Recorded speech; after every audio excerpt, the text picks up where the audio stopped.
Ayan guys, luto na. Gusto ko yung atay.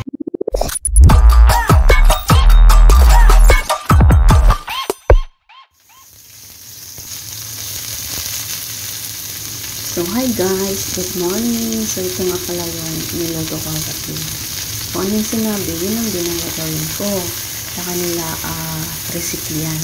So first, i-fry muna yung spring onion. Unahin daw muna yung sa ulo ba na spring onion bago yung dahon. At syempre, lalagyan ko yan ng asin. Pagkatapos, pag naluto na, ilalagay sa put aside first. And then, ayan, nilipos-lipos muna para maluto siya guys. At pagkatapos nyan, kakaunin natin at ilalagay sa gan. Ayan nga guys, transfer ko na kasi medyo luto na. So ngayon, ginisa ko na yung manok ko na parang 45 days. Hindi ko na hinugasan yung kawali. Nilagay ko guys ng ginger. Yan ang sabi ni sir, ganun lang. So hiniwa-hiwa niya na yan guys. Malaking manok yan. Tapos kinap-chop niya. Nilagay sa freezer. So dinipros ko. Ayan nga. Ganyan lang guys kasimple yung pagluto ng manok nila dito. At lalagyan ko nga daw ng yung rice wine, oyster sauce, soy sauce, merong salt and sugar. Depende sa lasa, kung may lasa na, dagdagan na lang. So ayan nga guys, mikos first. Tapos hanggat sa maluto siya, ayan, lalagyan na natin ng oyster sauce.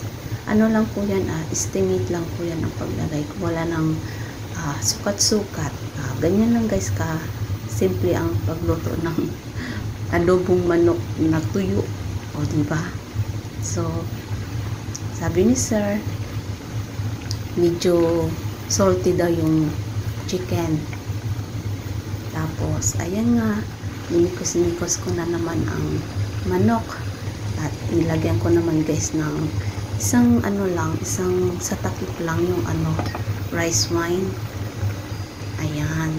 Tapos nilagyan ko rin guys ng soy sauce para may kulay naman yung adobo ng aking manok. Ayan nga guys.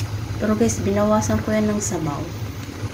Kasi baka sabihin niya dami kong nilagyan ko pa ng tubig. Syempre na-defrost yung manok Paglagay ko lahat na ilagay, pati yung sabaw niya.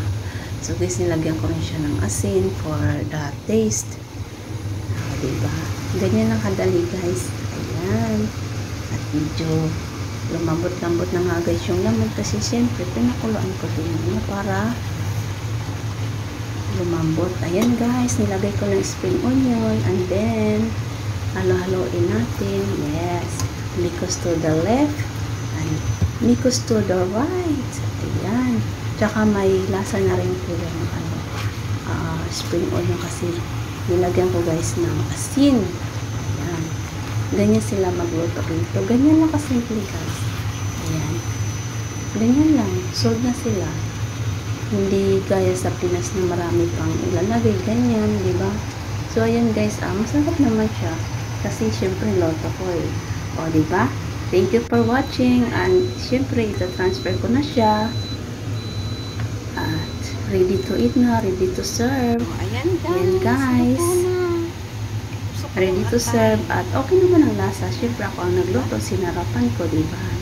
Ayan guys, thank you for watching. Don't forget to subscribe. God bless. Thank you.